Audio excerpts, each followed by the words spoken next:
Hi peeps, good morning and welcome back to the It's Your Life and Your Choice Too podcast. I am your host, Alexandria, and this is a side segment called Alley Ups and Alley Oops because my nickname is Allie and I have ups and downs in my life.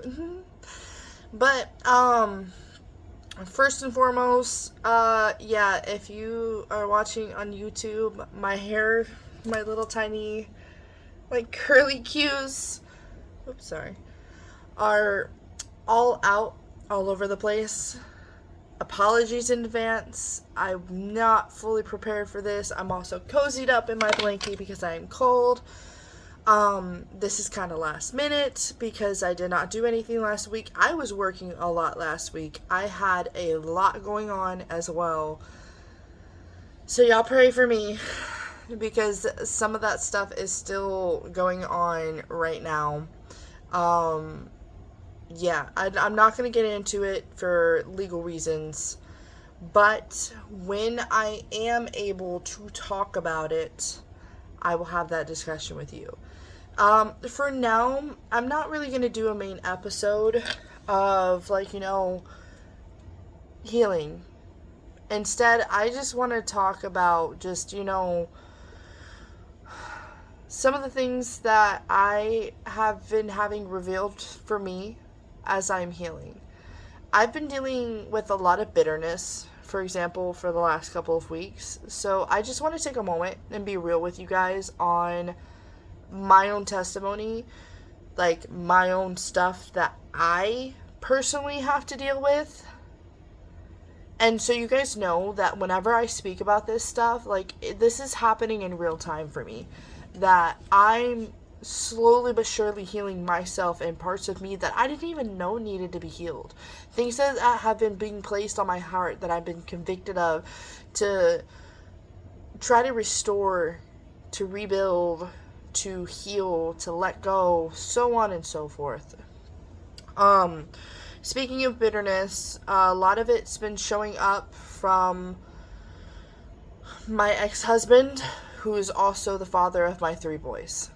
And that is because he's not providing, he's not leading, he's not helping in any way. He moved out of state all the way to Vermont, and is still not being compliant with his address and getting it updated in the system, so on and so forth. It's just this child support process has been going on for almost 2 years come March. And it's been a lot. Actually, technically, I think it's around February, March. I think March. We're just going to go with March. So coming up on a full 2 years. And it's been going all over the place. It's been haywire. We're finally, I believe, starting to move the case. It's going from administrative to judicial because, again, he moved. It is what it is. But because of all this, that he's been overstepping boundaries and being very nasty to me has caused me to be bitter as to, I've been more than accommodating. You're the one that decided to leave the state again, abandon your kids again. You're not providing anything for them. You're not paying for daycare. You didn't get their clothes for school. You're not getting them winter clothes. As you can see, the frustration is starting to arise in me. But I have been tested a lot by God this week on bitterness. There's another thing, again, legally, can't talk about it just yet, that has arisen. Those who have been made aware of it, I've sought legal counsel, I've talked to an attorney, I'm pursuing the way I'm supposed to. And that is that. But there's a couple other people in my life that have affected me, and I'm having to learn. I may never get an apology. Even if I take accountability for the things that I did wrong, they may not be willing to take accountability for the things they did wrong. There has been a couple of people that have apologized, and it's so invigorating when people apologize. like someone that I became friends with recently apologized. Somebody that I used to be friends with like a long time ago, and we were friends for years. I reached out to them and said, I forgive you. I'm also taking accountability for where I went wrong in the friendship, and I just want to say I'm sorry. I'm not looking for a friendship, but this is me reaching out and saying, look, like, I'm making the necessary changes, and I felt in my heart that I needed to send you this letter, that you deserve to hear from me, that I'm not holding any resentment, that I'm letting go of all of this, and I'm wanting to move forward with my life. But I felt it was necessary in order to move forward in my life to shoot you a message and say, hey, I apologize for where I went wrong, and a true heartfelt apology, and also showing forgiveness and giving grace. With that being said, I am learning to just lay everything at God's feet and just trust the process that He has for me, that He's going to work everything out. To leave it at His feet and not pick it back up because I overthink. I'm stressful about a lot of things. I overanalyze, so on and so forth.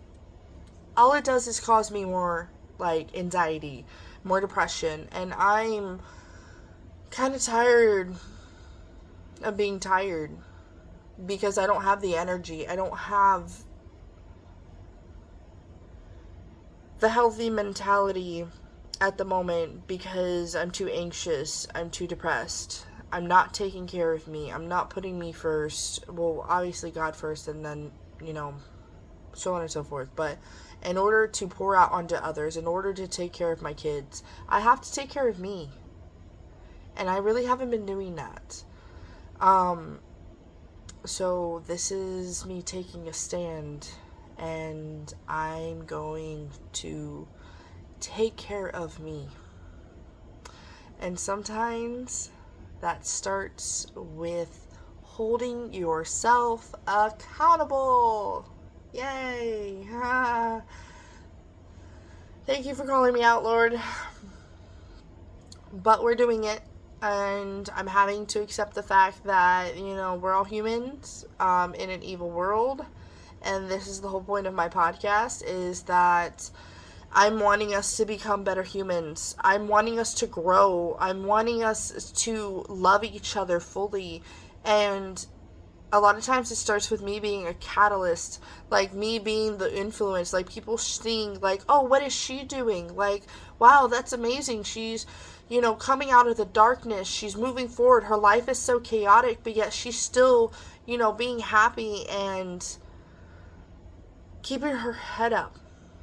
How's she doing it? I don't know. How is she still surviving, being a single mom of 3 kids, working 2 jobs, and still going?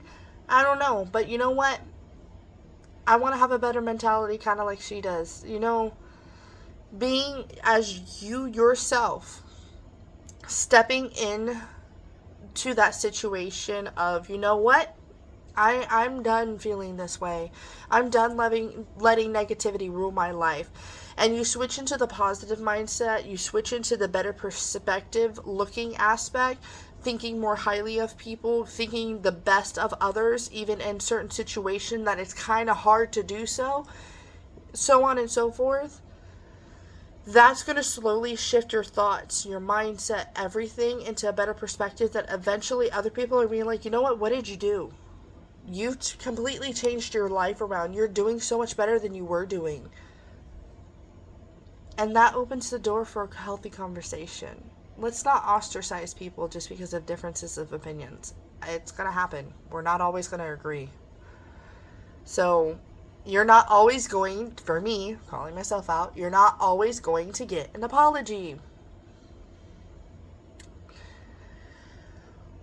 Not everyone is going to agree with how you go about things. Not everyone is going to be willing to admit where they are wrong and need to take accountability. All you can do is control yourself. All of this that I'm saying right now, like, if you feel some type of way about it, that's called conviction. Look, check your heart. Like, nothing mean. Please don't take this the wrong way, but please check your heart. Like, if you're feeling something about this and you're just like, ugh, Maybe you might be getting called out right now, because I've been called out a lot. And yeah, it's uncomfortable. But that's the thing. If you don't make the changes in your life, you're always going to stay in the comfortability. And then you're always going to have reasons to not like your life because nothing is changing. Well, that's because, baby, you're not changing. Somebody had to say it. And if you're not going to change, then things aren't going to change. It starts with you. You can't just automatically expect to be rich and not be able to handle the money. You have to change your mindset and your perspective on, okay, yes, I have this money now, but how do I steward it well? How do I handle this well? You want a good friendship? Well, you got to be a good friend first. Ooh, that one kind of hit hard, even for me. You want a good friendship. You have to be a good friend first. So that means sometimes putting their needs above yours. That doesn't mean to neglect yourself, but sometimes you might have to put aside your feelings, and maybe your friend really needs you in this moment, that they're going through something bad. It doesn't mean just because they're going through something worse than you, you have to just automatically, bottle up your feelings. No. Create a healthy space for each other. And then after, they have gotten what they needed to, and you've been able to help them out, then that creates room for them to do the same for you. Treat others as you want to be treated. So creating a healthy space for someone else allows that healthy space to be created for you. Trust goes both ways. Again, sorry, not sorry. If you're feeling any type of way about any of what I'm saying, check your heart, check your mind, see where you are. What is something that, has been really, weighing you down and it's been placed on your heart constantly that you're just not willing to properly address? That you're not willing to, take a step back, look at the bigger picture, and see what you can do to make changes. It ain't gonna be easy. No one said it would. It ain't gonna be pretty sometimes either. Healing sometimes can be ugly. That means ugly crying. That means, the worst parts of you coming to life. The hard parts. Just understand that once you get through to the other side, you're gonna thank yourself that you did. My life has blossomed so much and have changed so much for the better because I'm willing to sit in the uncomfortability to make the changes happen. You can be content. Oh, I'm so sorry. I did not get enough sleep last night. My bad. It is what it is. But anyways, you can be content, but there's a difference between being content and being complacent. Being complacent means you're stuck. Being content means you are happy with your life. You're happy and grateful for the things that you have. You could have more, yes, but the things you already have are enough. And a lot of times being content opens that door for more to come in. Because you're showing that gratitude. You're showing that love. You're showing all of that you need to do. The empathy, the openness to be able to accept more into your life. You can't keep chasing after things if you aren't already happy with what you've gotten. Yes, you may want a new car, but have you ever actually been grateful for the car that you already have? It doesn't matter if it's a rust bucket. It doesn't matter if it's a freaking just money sucker and it's constantly needing repairs. Have you actually taken a moment and look back at the time when you got this car and you were so happy to have it? Be grateful for what you have. Yes, you may need a new car, but that doesn't mean that the car that you have was a waste. It still provided what you needed.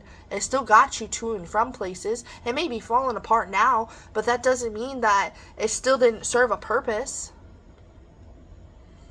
The house that you have, remember when you first got it and you were so excited and you were happy to be moving in?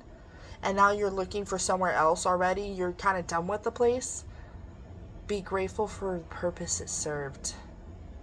Be grateful for, it gave you a place to land, a place to call home, to be your sanctuary.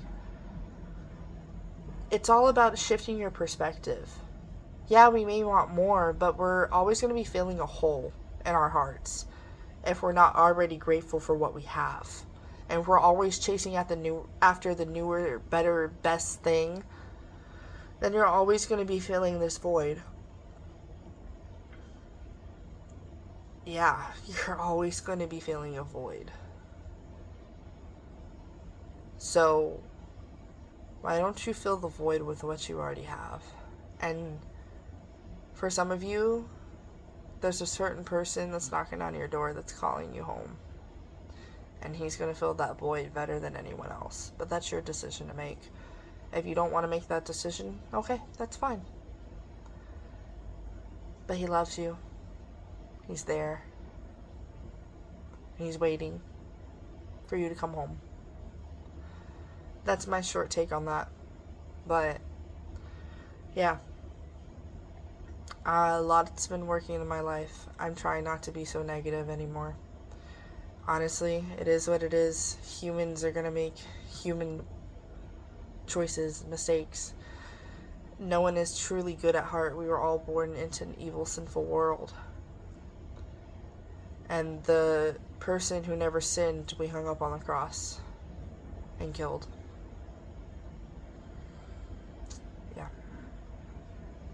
So, no one is truly good. You can't say that you're a good person, because if you can name a couple of times that you have been bad, that you have been mean, that you've been ugly, evil's in your heart. It doesn't mean that you constantly do things that are evil. You may have changed your ways, but that's still there.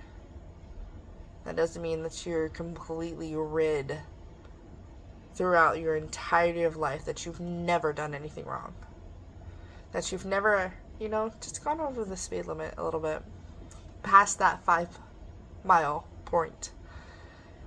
Maybe you've gone 10 miles over the speed limit. That still counts as doing bad, not abiding by the law. I already know the controversy on the law. We're not getting into it, but I'm just using this stuff as an example.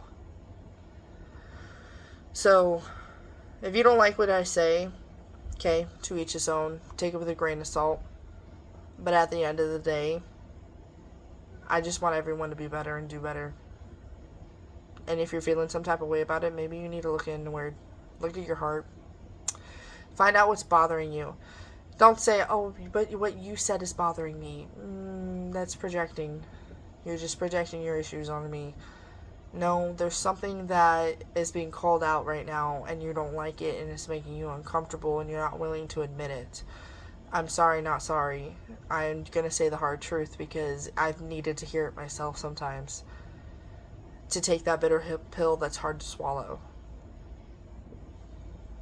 Not everyone can handle the truth, but those who attempt to be like, you know what? Okay. Yeah, this isn't great. This isn't nice. It's never nice when you're, been told, hey, what you're doing is upsetting me. Or, someone tells you something about yourself and you're just like, ew, go away. But then you're like, oh, wait, am I really like this? Sometimes it takes someone turning the mirror to you.